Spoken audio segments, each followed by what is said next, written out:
Hello అండి, నేను మీ doctor Sarika. So ఇప్పుడు మనకి చాలా వరకు చూస్తున్నాము, ప్రతి ఇంట్లోనూ కూడా షుగర్ సమస్య లేని వాళ్ళంటూ లేదు. అసలు అలాంటి ఇల్లు లేనదే మనం తక్కువగా చూస్తున్నాము సిటీస్లో.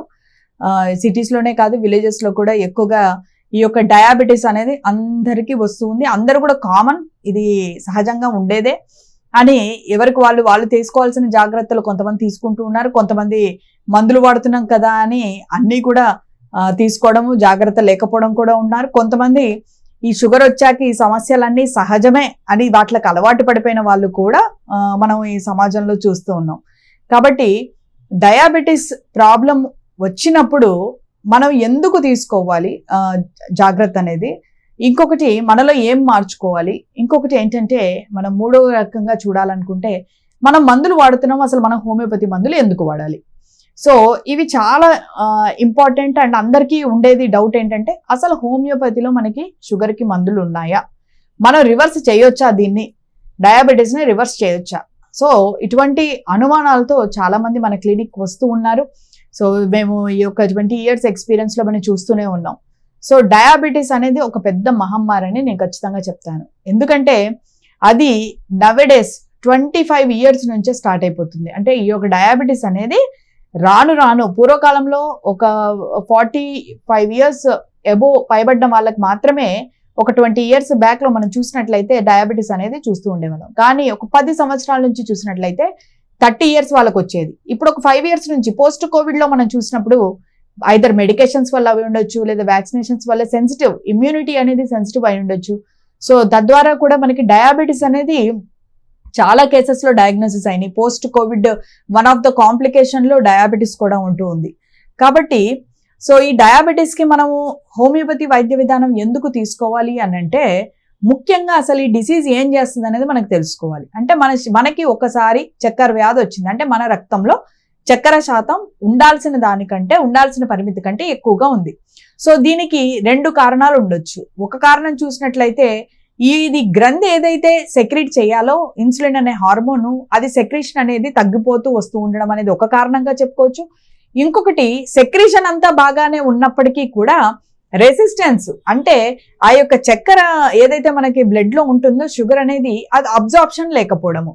సో ఒక మజిల్స్కి కానీ మనకి కండరాలకి లివర్కి సో దాని యొక్క అబ్జార్ప్షన్ అనేది లేకపోవడం వల్ల కూడా ఆ షుగర్ అనేది బ్లడ్లో రొటేట్ అవ్వడం, తద్వారా అది కొన్ని ఎంత ఉండాలో అంత పరిమితి కంటే ఎక్కువగా ఉన్నప్పుడు అది డ్యామేజ్, మన యొక్క నర్వ్స్ని డ్యామేజ్ చేస్తూ ఉంటుంది, మన యొక్క కొలెస్ట్రాల్ని పెంచుతూ ఉంటుంది, మన యొక్క కళ్ళల్లో కూడా రెటినోపతి అనేది కూడా డయాబెటిక్ రెటినోపతి స్టార్ట్ అవుతూ ఉంటుంది. కిడ్నీల్లో కూడా ఇది డయాబెటిక్ నెఫ్రోపతి అనేది స్టార్ట్ అవుతుంది. అరికాలల్లో అరిచేతుల్లో కనుక ఏదో గ్లవ్ వేసుకున్నట్టే ఎప్పుడుగా తిమ్మిరిగా ఉంటూ ఉంటుంది, మంటలుగా ఉంటూ ఉంటుంది, రాత్రిపూట నిద్ర పట్టకపోవడము. ఒకవేళ ఈ యొక్క నరాల సమస్య అనేది ఎక్కువగా ఉంది, షుగర్ అన్కంట్రోల్డ్ ఉందనుకోండి, బాగా చక్కెర శాతం ఎక్కువగా ఉందనుకోండి మనకి బ్లడ్లో, అప్పుడు వీళ్ళకి డయాబెటిక్ ఫుడ్స్ అంటాం. అంటే కాలు బాగా తిమ్మిరి పెట్టేసి ఒక చిన్న రాయి గుచ్చుకున్నా వాళ్ళకి స్పర్శ లేక అది అలాగే ఉంటూ సెప్సిస్ అవుతూ ఆ లోపలంతా కూడా హీలింగ్ అనేది జరక్క, సో అది గ్యాంగ్రీన్గా అయిపోయి కాలంతా కూడా ఏళ్ళుని తీసేసిన కేసెస్ కూడా ఎన్నో ఉన్నాయి. ఏలుని తీసేస్తున్నారు, ఫూట్ని తీసేస్తున్నారు.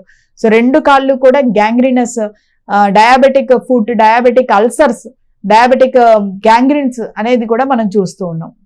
దీంతో పాటు ఈ యొక్క డయాబెటిక్ న్యూరోపతి ఉన్న వాళ్ళలో చర్మ సమస్యలు కూడా, సెల్యులైటిస్, ఇటువంటివి కూడా మనము చూస్తూ వస్తున్నాం. కాబట్టి ఫస్ట్ ఈ యొక్క మహమ్మారి నుంచి మనం తప్పించుకోవడానికి ఇంగ్లీష్ మందులు వాడుతున్నప్పటికీ కూడా మనం తీసుకోవాల్సిన బాధ్యతల్లో మొట్టమొదటిది మన యొక్క లైఫ్ స్టైల్ చేంజెస్ అనేది చాలా ఇంపార్టెంట్. మన యొక్క జీవన శైలి ఎలా ఉంది, మనం తీసుకునే ఆహారంలో ఎటువంటి పోషకాలు ఉంటూ ఉన్నాయి. సో మనం ఈ యొక్క డైట్ అనేది డయాబెటీస్ విషయంలో ఎక్కువ రోల్ ప్లే చేస్తూ ఉంటుంది. ఇక నెక్స్ట్ మనకి 50% వచ్చేసరికి మెడికేషన్స్. సో మనం ఇప్పుడు కరెంట్లీ అందరూ కూడా వాడుతూ ఉన్నారు, అలోపతి టాబ్లెట్స్, ఇంగ్లీష్ వైద్య విధానం వాడుతూ ఉన్నారు, తప్పేమీ లేదు. కానీ అవి తీసుకున్నప్పటికీ కూడా ఎందుకని మనకి నరాల బలహీనత వస్తుంది, ఎందుకని మళ్ళీ కిడ్నీ ఫెయిల్యూర్ కేసెస్ అసలు ఉండకూడదు కదా. మరి ఇన్ని సంవత్సరాల నుంచి మనం ఇంగ్లీష్ టాబ్లెట్లు వాడుతున్నాం, నా కిడ్నీలు ఎందుకు పాడయ్యాయి ఇప్పుడు, ఎందుకు క్రియాటిన్ ఎక్కువగా ఉంటుంది, ఎందుకు నాకు కాళ్ళు మంటలు వస్తున్నాయి. సో ఇవన్నీ కూడా మనం క్వశ్చన్ చేసుకోవాలి. సో మందులు వాడుతున్నప్పటికీ కూడా అవి 100% లక్షణాలని, దాని యొక్క కాంప్లికేషన్స్ ఆపవు. ఇది చాలా ఇంపార్టెంట్ మనం తెలుసుకోవాల్సింది. సో ఈ యొక్క కాంప్లికేషన్స్, డయాబెటిక్ కాంప్లికేషన్స్ ని అదుపులో పెట్టుకోవడానికి తప్పనిసరిగా ప్రతి ఒక్క డయాబెటిక్ పేషెంట్ వాడాల్సింది హోమియోపతి వైద్య విధానం. ఇది చాలా చక్కటి వైద్య విధానం, ఎటువంటి సైడ్ ఎఫెక్ట్స్ ఉండవు. మీ యొక్క శరీర తీరు, ఎందుకంటే మనం ఒక 2-3 డయాబెటిక్ పేషెంట్లను మనం చూస్తే ప్రతి ఒక్కరికి అదే టైప్ ఆఫ్ లక్షణాలు ఉండవు. కొంతమందికి మాత్రమే కిడ్నీ ఎఫెక్ట్స్ ఉంటాయి, కొంతమందికి మాత్రమే నరాల ఎఫెక్ట్ ఉంటాయి, కొంతమందికి మాత్రమే వీళ్ళకి కంట్లో ఎఫెక్ట్స్, అంటే లోపల ఇంటర్నల్ హిమరేజ్ అయిపోతూ ఉంటుంది, లోపల బ్లీడ్ అయిపోతుంటుంది. దాని చాలా ట్రీట్మెంట్స్ తీసుకుంటూ ఉంటారు, అది మాత్రం కంట్రోల్ అవ్వనే అవ్వదు. అట్లాస్ట్ చూపు కోల్పోయిన సందర్భాలు కూడా ఎన్నో చూస్తూ ఉంటాం. సో వీళ్ళ కార్డియోవాస్కులర్ డిసీజెస్ కూడా డయాబెటీస్ తో తోడుగా వస్తూ ఉంటాయి, డయాబెటిక్ తోడుగా థైరాయిడ్ ఇబ్బందులు కూడా వస్తూ ఉంటాయి. సో మనం మందులు వాడుతున్నప్పటికీ కూడా, మనం ఎంత హెల్దీ లైఫ్ స్టైల్ ఉన్నప్పటికీ కూడా మనకి ఒక హోమియోపతి వైద్య విధానం సపోర్ట్ అనేది చాలా అవసరం. ఎందుకంటే ఈ వైద్యం అనేది మన లోపల రూట్ కాజ్ని తీసేస్తుంది. ఏదైతే కారణం చొప్పున మీకు షుగర్ కానీ ఈ యొక్క ప్రాబ్లం వచ్చిందో దాన్ని ఎప్పుడైతే అది కంట్రోల్ చేస్తుందో మీకు కాంప్లికేషన్స్ అన్నిటినీ కూడా కాపాడుకోవడానికి అవకాశం ఉంటుంది. సో ఫస్ట్ షుగర్ ఉన్న వాళ్ళు జ్ఞాపకం పెట్టుకోవాల్సింది ఏంటంటే క్వాలిటీ ఆఫ్ లైఫ్. సో మనకి డయాబెటీస్కి మందులు వాడుతున్నంత మాత్రాన మీ క్వాలిటీ ఆఫ్ లైఫ్ ఇంప్రూవైజ్ అవ్వదు.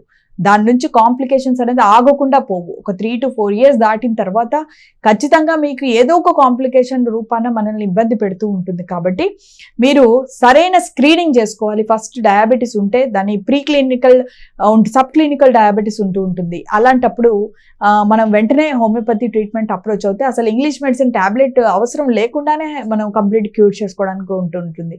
సో ఫస్ట్ స్క్రీనింగ్ అనేది చాలా ఇంపార్టెంట్. స్క్రీనింగ్ అయిపోయిన తర్వాత మీకు డయాగ్నోసిస్ అయింది డయాబెటీస్ అని, ఇది ఏ స్టేజ్లో ఉంది, మీకు ఈ యొక్క 3 నెలల పరీక్ష HbA1c చేస్తాము. అందులో మనకి 5.5 అనేది నార్మల్ వాల్యూ, 6 కంటే మనకి ఎక్కువగా ఉంది, 7 కంటే ఎక్కువగా ఉంది, 8 కంటే ఎక్కువగా ఉంది. సో ఈ యొక్క వాల్యూ రేంజ్ బట్టి కూడా దానికి తోడు కొలెస్ట్రాల్ లెవెల్స్ ఎలా ఉన్నాయి, ట్రైగ్లిసరైడ్స్ ఎలా ఉన్నాయి, ఇవన్నీ చూసుకొని మీ యొక్క కిడ్నీ ఫంక్షనింగ్ ఎలా ఉంది, క్రియాటిన్ లెవెల్ కానీ ఇవి ఎలా ఉన్నాయి, మీ యూరిన్ అవుట్పుట్ ఎలా ఉంది, సో గ్లూకోజ్ ఏమైనా పోతుందా, ఏమైనా ప్రోటీన్స్ పోతున్నాయా యూరిన్లో, ఇవన్నీ కూడా మనము అనాలిసిస్ చేసుకొని ఎప్పుడైతే ట్రీట్మెంట్ వాడతామో మీ యొక్క మిగతా ఏవైతే ఆర్గాన్స్ ఉన్నాయో వాటిలను మనం డయాబెటీస్ యొక్క కాంప్లికేషన్ ప్రొటెక్ట్ చేసుకోవడానికి 100% అవకాశం ఉంటుంది.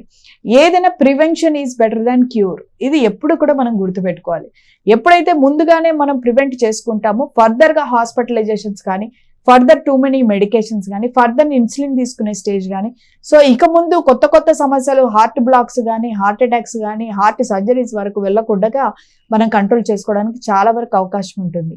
కాబట్టి ప్రతి ఒక్క షుగర్ పేషెంట్ జ్ఞాపకం పెట్టుకొని హోమియోపతి వైద్యాలను ఎటువంటి సైడ్ ఎఫెక్ట్స్ ఉండవు, చక్కగా పనిచేస్తాయి.